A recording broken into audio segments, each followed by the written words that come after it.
Ravi colours இன்றைய trending பெண்களுக்கான exclusive கலெக்ஷனுடன் kurtis, palazzo pant, Patiala pant, துப்பட்டாக்கள், ஷேப்வேர்கள், நைட்டிகள், பிராண்டட் உள்ளாடைகளும் கிடைக்கும். ரவி கலர்ஸ், நேரு வீதி, ராஜா தியேட்டர் சிக்னல் அருகில், புதுச்சேரி. வணக்கம். முக்கிய செய்திகள். பெஸ்ட் புதுச்சேரியாக மாற்றுவதில் பாரதிய ஜனதா தோல்வி அடைந்துவிட்டது. காங்கிரஸ் கட்சி செய்தி தொடர்பாளர் குற்றச்சாட்டு. புதுச்சேரியில் 13வது நாளாக தொடரும் ஒப்பந்த ஆசிரியர்களின் போராட்டம். உடல்நல பாதிப்பு ஏற்பட்டுள்ள போதிலும் கோரிக்கைகள் நிறைவேறும் வரை போராட்டத்தை கைவிடப் போவதில்லை எனவும் உறுதி. புதுச்சேரியில் தொடரும் போலி மாத்திரை விவகாரம். மேலும் 2 மாத்திரைகளுக்கு தடை. சாலையில் கடந்த 1 சவரன் தங்க நகையை காவல் நிலையத்தில் ஒப்படைத்த துப்புரவு தொழிலாளர். பெண்ணின் நேர்மையை சால்வை அணிவித்து பாராட்டிய காவல்துறை அதிகாரி.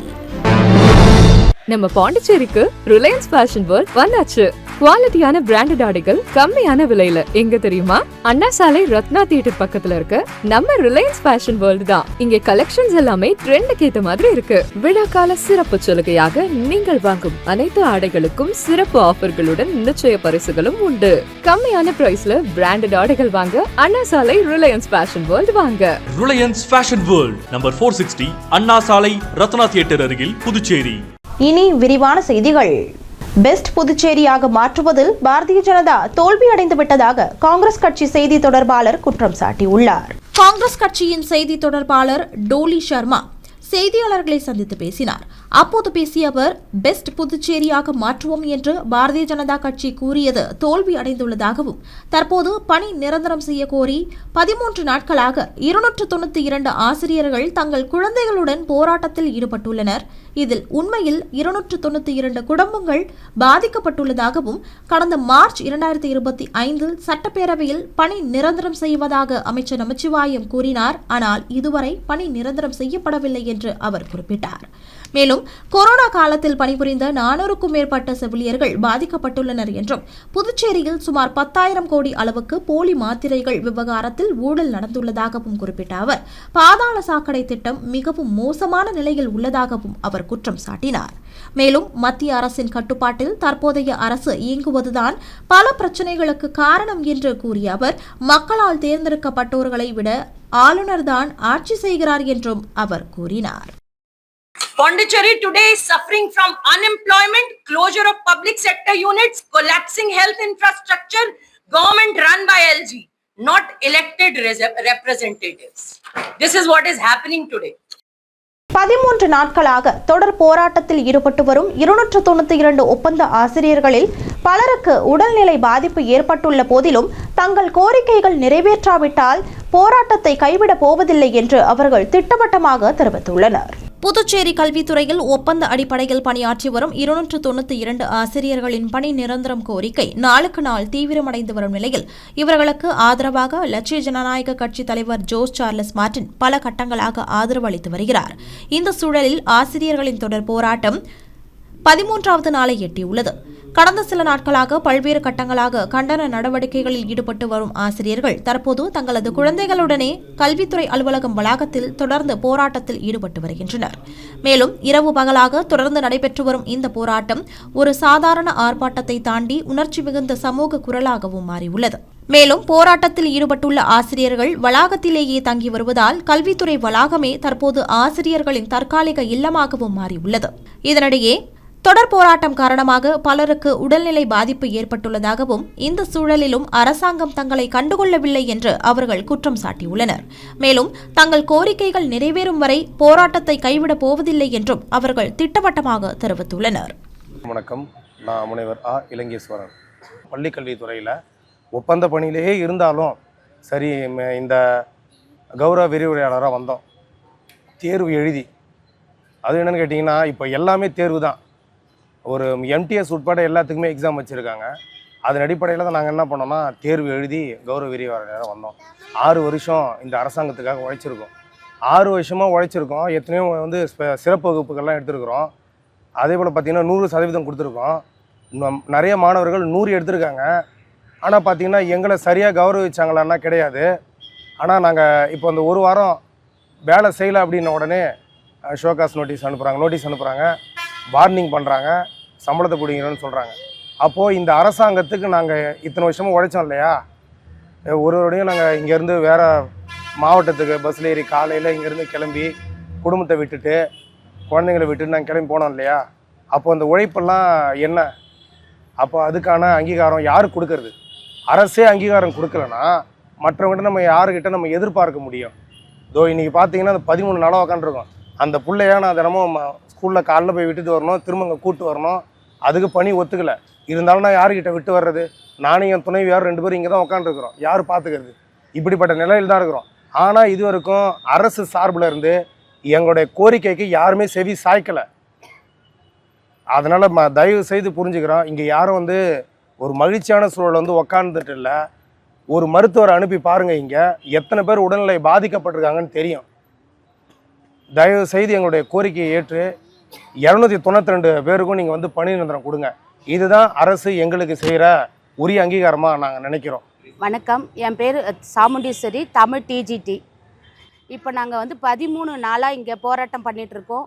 ஒவ்வொருத்தவங்களும் சொல்கிறாங்க, 13 நாளாக போராட்டம் பண்ணியிருக்கீங்களே, உங்களுக்கு என்ன முடிவு ஏதாவது சொல்லியிருக்காங்களான்னு கேட்டபோது அரசாங்கம் இது வரைக்கும் எங்களுக்கு எந்த பதிலும் சொல்லலை. ஒவ்வொருத்தவங்களும் இங்கே நீங்களே பாருங்கள், எல்லாருமே 35 வயசுக்கு மேலே இருக்கிறவங்க தான் இருக்கிறாங்க. யாருமே சின்ன பிள்ளைங்களுக்கு இல்லை. நம்ம 13 நாள் நாங்கள் எப்படி உட்கார்ந்துருக்குறோன்ற வலியும் வேதனையும் எங்களுக்கு மட்டும்தான் தெரியும்.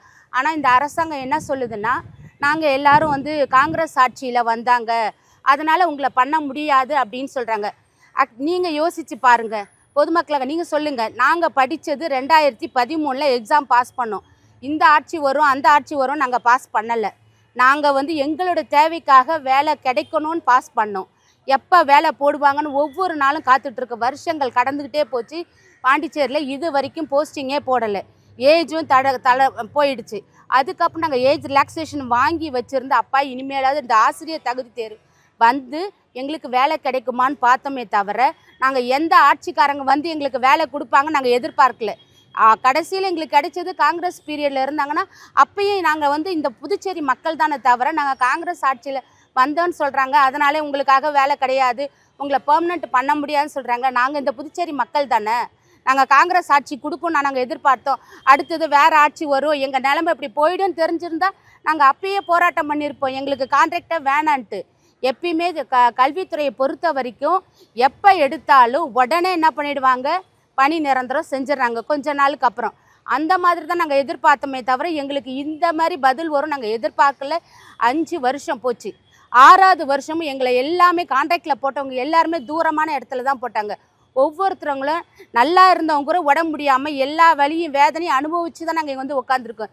இனியாவது எங்களுக்கு நல்லது பிறக்குமான்னு சொல்லிட்டு தான் நாங்கள் கேட்குறோம். இது வரைக்கும் அந்த அரசாங்கம் எங்களுடைய கேள்விகளையும் வேதனைகளும் புரிஞ்சிக்காமலே இருக்குது. எப்போ எங்களுக்கு ஒரு தீர்வு கிடைக்கும்னு எதிர்பார்க்குறோம். இனிமேலாவது எங்களுக்கு ஒரு நல்ல தீர்வை கொடுங்க. எங்களால் இதுக்கு மேலே எங்களால் வலி தாங்க முடியல. போலி மாத்திரை விவகாரத்தை தொடர்ந்து புதுச்சேரியில் மேலும் 2 மாத்திரைகளுக்கு தடை விதிக்கப்பட்டுள்ளது. புதுச்சேரியில் தரம் குறைவான மருந்துகளை விற்பனை செய்ய மருந்து கட்டுப்பாட்டுத்துறை தடை விதித்து வருகிறது. இந்த நிலையில் தற்போது மேலும் 2 மாத்திரைகளுக்கு தடை விதிக்கப்பட்டுள்ளது. இதுகுறித்து புதுச்சேரி மருந்து கட்டுப்பாட்டுத்துறை அதிகாரி அனந்தகிருஷ்ணன் வெளியிட்டுள்ள உத்தரவில், குஜராத் பரோடாவில் உள்ள ஹெல்த் ஹேர் ஃபார்முலேஷன் நிறுவனத்தின் ஹிப்ரோப்ளாக்சின் 4SIP500, மத்திய பிரதேசம் உஜ்ஜைன் சூப்ரெக்ஸ் லெபார்டரிஸ் நிறுவன செட்ரேஷன் டிஹைட்ரோகுளோரைடு மாத்திரை 10 mg ஆகிய 2 மாத்திரைகள் தடை விதிக்கப்பட்டுள்ளது என்று அவர் தெரிவித்துள்ளார். இந்திரா நகர் தொகுதி அமைதி நகர் பகுதியில் துப்புரவு தொழிலாளி பெண் ஒருவருக்கு குப்பையில் கிடைத்த 1 பவுன் தங்க நகையை அந்த பெண் காவல் நிலையத்தில் ஒப்படைத்ததால் காவல் நிலைய உதவி ஆய்வாளர் அந்த பெண்ணுக்கு சால்வை அணிவித்து பாராட்டினார். புதுச்சேரி தர்மாபுரி பகுதியைச் சேர்ந்தவர் ஜோதி. இவர் உழவர்கரை நகராட்சிக்குட்பட்ட பகுதிகளில் தனியார் நிறுவனங்கள் மூலம் 21 ஆண்டுகளாக துப்புரவு பணியாளராக வேலை செய்து வருகிறார். இவர் வழக்கம் போல இந்திரா நகர் தொகுதி அமைதி நகர பகுதியில் சக ஊழியர்களுடன் துப்புரவு பணி மேற்கொண்டார். அப்போது வீடு வீடாக சென்று குப்பைகளை பெற்று அதனை தனியாக கொட்டி மக்கும் மக்காத குப்பை என தரம் பிரித்து பைக்கில் ஏற்றியுள்ளார். அப்போது குப்பைகளை தரம் பிரிக்கும் போது திடீரென 1 பவுன் எடையுள்ள 2 கம்மல்கள் கிடைத்துள்ளது. இதனை எடுத்து பார்த்த ஜோதி தங்க நகைதான் என உறுதி செய்து அதனை சூப்பர்வைசர் அருணாவிடம் தெரிவித்துள்ளார். மேலும் இதுகுறித்து உடனடியாக காவல் நிலையத்தில் ஒப்படையுங்கள் என அவர் அறிவுறுத்தியுள்ளார். அதன் பேரில் ஜோதி மேட்டுப்பாளையம் மேட்டுப்பாளையம் காவல் நிலையத்தில் நடந்த விவரங்களை தெரிவித்து அந்த ஒரு ஜோடி கம்மலை ஒப்படைத்தார். அப்போது துணை ஆய்வாளர் சிவகுமார் துப்புரவு பணியாளரின் நேர்மையை பாராட்டி பொன்னாடை அணிவித்து வாழ்த்து தெரிவித்தார். பிறகு இந்த நகை எங்கு கிடைத்ததோ அந்த பகுதியில் விசாரித்து அந்த நகை உரிமையாளரிடம் ஒப்படைப்பதாக உறுதியளித்தார். தற்போது தங்கத்தின் விலை நாளுக்கு நாள் உயர்ந்து வரும் நிலையில் ஒரு துப்புரவு பணியாளர் கீழே கிடந்த நகையை எடுத்து நேர்மையாக காவல் நிலையத்தில் ஒப்படைத்த சம்பவம் புதுச்சேரி மக்களிடையே ஆச்சரியத்தை ஏற்படுத்தியுள்ளது. அறிஞர் அண்ணா நினைவு நாளையொட்டி புதுச்சேரியில் திராவிட முன்னேற்றக் கழகத்தினர் அவரது திருவுருவ சிலைக்கு மாலை அணிவித்து மரியாதை செலுத்தினர். புதுச்சேரியில் அறிஞர் அண்ணாவின் நினைவு நாள் திராவிட முன்னேற்றக் கழகம் சார்பில் அனுசரிக்கப்பட்டது. இதனையொட்டி அண்ணா சாலையில் உள்ள அண்ணாவின் திருவுருவ சிலைக்கு திராவிட முன்னேற்றக் கழக பாராளுமன்ற உறுப்பினரும் புதுச்சேரி பொறுப்பாளருமான ஜெகத் ரட்சகன் மாலை அணிவித்து மரியாதை செலுத்தினார். அவரைத் தொடர்ந்து எதிர்க்கட்சித் தலைவர் சிவா, சட்டமன்ற உறுப்பினர்கள் அனிபால் கென்னடி, சம்பத், செந்தில்குமார் ஆகியோரும் முன்னாள் சட்டமன்ற உறுப்பினர்கள் நந்தா சரவணன் மற்றும் திராவிட முன்னேற்றக் கழக நிர்வாகிகள் திரளானோர் அண்ணா சிலைக்கு மாலை அணிவித்து மரியாதை செலுத்தினர்.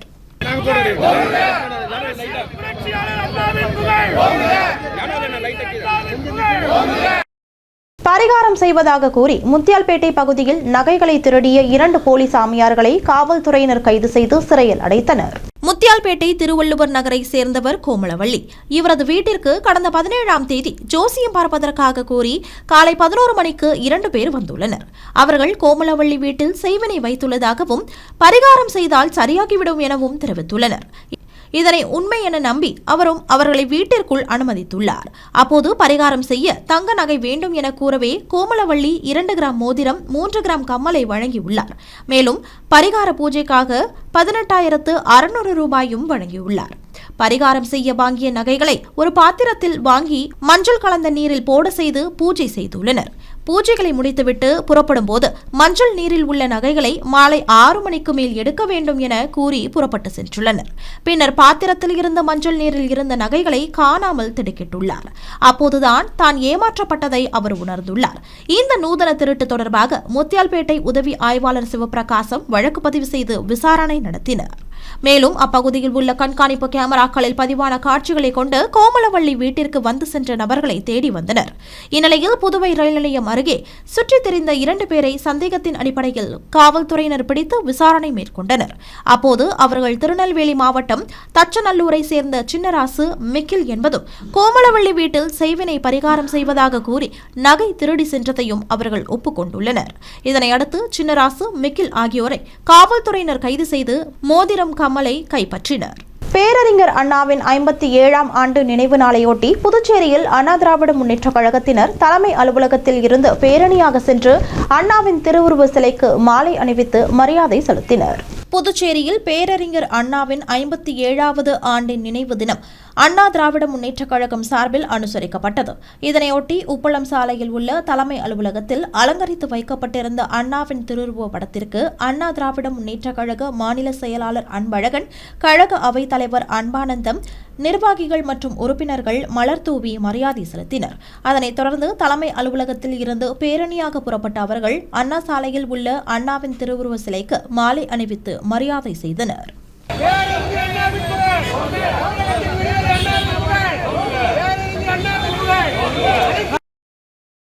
புதுச்சேரி குருமாம்பேட் பகுதியில் எழுந்தருளியுள்ள ஸ்ரீ யோகமாயா லலிதாம்பிகை ஸ்ரீ மகா சாம்ராஜ்ய லலிதாம்பிகை கோவிலில் தை மாத பௌர்ணமியை முன்னிட்டு அம்மனுக்கு மகா அபிஷேகம், தீபாராதனை நடைபெற்றது. புதுச்சேரி குருமாம்பேட் பகுதியில் அமைந்துள்ளது ஸ்ரீ யோகமாயா லலிதாம்பிகை மற்றும் ஸ்ரீ மகா சாம்ராஜ்ய லலிதாம்பிகை திருக்கோவில். இந்த திருக்கோவிலில் தை மாத பௌர்ணமியை முன்னிட்டு ஸ்ரீ லலிதா மகா யாகம் நடைபெற்றது. தொடர்ந்து ஸ்ரீ மகா சாம்ராஜ்ய லலிதாம்பிகைக்கு பால், தயிர், சந்தனம், திருநீர், திருமஞ்சனம், குங்குமம் உள்ளிட்ட பல்வேறு வாசனை திரவியங்கள் கொண்டு மகா அபிஷேகம் செய்யப்பட்டு தொடர்ந்து யாகசாலையில் வைக்கப்பட்ட கலச நீர் கொண்டு அம்மனுக்கு சிறப்பு அபிஷேகம் செய்யப்பட்டது. இதனைத் தொடர்ந்து அலங்கரிக்கப்பட்ட உற்சவருக்கு சோடச தீபாராதனைகள் காட்டப்பட்டது. தொடர்ந்து சிவப்பு வண்ணப்பட்டு புடவையில் அலங்கரிக்கப்பட்ட ஸ்ரீ மகா சாம்ராஜ்ய லலிதா மற்றும் நீலப்பட்டுடையில் ஸ்ரீ யோகமாயா லலிதாம்பிகைக்கு சகஸ்ரநாமம் பாடப்பட்டு மகா தீபாராதனை காட்டப்பட்டது. இதில் பக்தர்கள் பலரும் கலந்து கொண்டு லலிதாம்பிகை அம்மனை வழிபட்டு சென்றனர். மேலும் இதற்கான ஏற்பாடுகளை ஆலய நிர்வாகி மகேஸ்வர சாஸ்திரிகள் மற்றும் பக்தர்கள் சிறப்பாக செய்திருந்தனர்.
மற்றும் புதுச்சேரி மாநில அளவில் நடைபெற்ற ஆணழகன் போட்டியில் 100க்கும் மேற்பட்டோர் கலந்து கொண்டு தங்களின் திறமைகளை வெளிப்படுத்தினர்.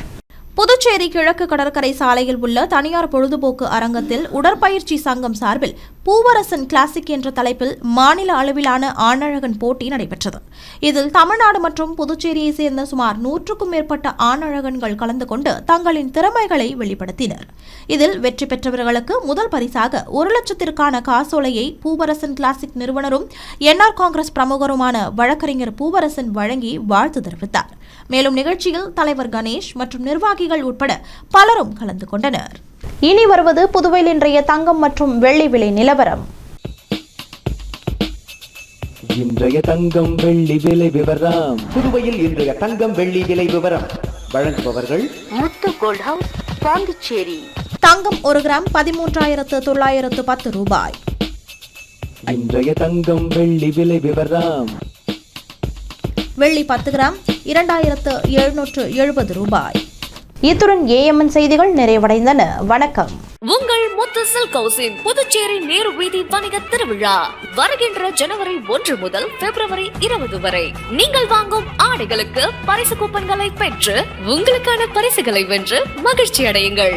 முத்து சில்க் ஹவுஸ், புதுச்சேரி. உங்கள் ஏஎம்என் டிவி செய்திகளை யூடியூபில் உடனுக்குடன் காண ஏஎம்என் டிவி பாண்டிச்சேரி